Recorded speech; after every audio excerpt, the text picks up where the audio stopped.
Hello everyone and welcome to the Zemora region. In this video I'll start with the basics, covering the region map and starter Pokemon. So without any further ado, let's begin.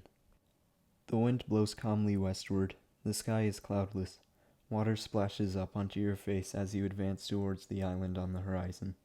Not long before, you bested Gita in the Paldea region.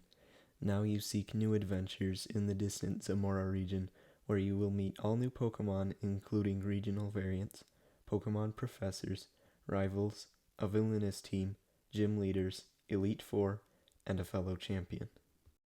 The ship docks on a beach and you climb off. You follow a long, curving path to a city that looks quite recognizable, even though you've never seen it before. This is Duneport, a small but growing city.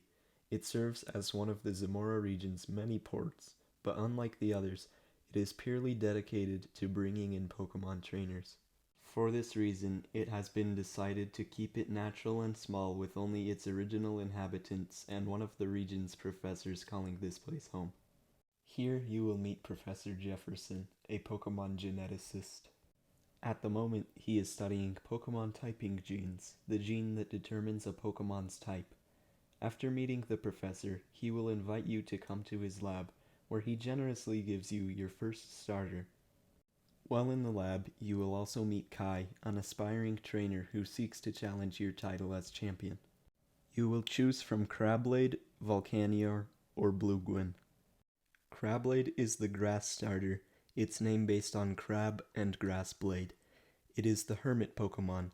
It usually lives on its own near the many coasts of the islands. It lurks in tall grass, waiting for its prey to wander by. If anything larger notices it, it will instantly retract into its shell.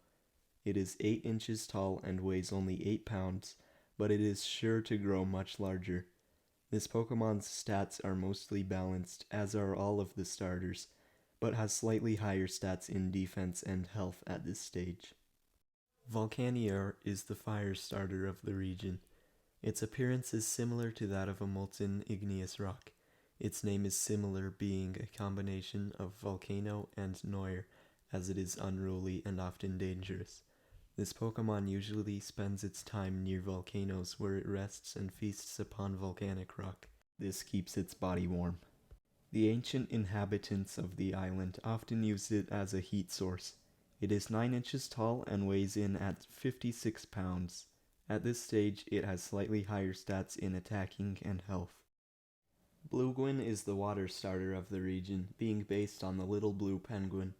It is a distant relative of Piplup from the Sinnoh region. It is the diver Pokemon. Although they're flightless, these small Pokemon can get around quickly underwater. They have been found to know when storms are coming and where the best fishing spots of the day are. It is 1 foot and 2 inches tall and weighs 23 pounds. It has slightly higher attacking and speed stats, making it a great fighter. Be sure to comment which starter you chose, but all of them will come along in this adventure. After you have chosen your starter, you will be challenged by Kai, who has the starter with the type disadvantage to yours, as well as another new Pokemon. This is Kyrodon, the steel shell Pokemon. Its name is based on carapace and iron. If you're familiar with my channel, you may recognize this Pokemon, but it's changed a lot in the 2 years since its conception. Its habitat is in the mountains, where its shell protects it from harsh winds and predators. Its spikes have a special molecular structure which allows them to store heat. Its legs are very powerful, but this is to compensate for its heavy shell. It is 2 feet tall and weighs 165 pounds. It has high stats in defense and attack, but very low stats in speed. Getting around can be difficult at first, so you'll want to familiarize yourself with a map. Here is a map of the whole region, complete with routes, cities, and other POIs you might cross on your journey. I wanted to make Pokemon Ember and Wave a more open game, but still keep a linear progression between events, so the addition of wildlife zones, marked by blue squares, was crucial in creating this map.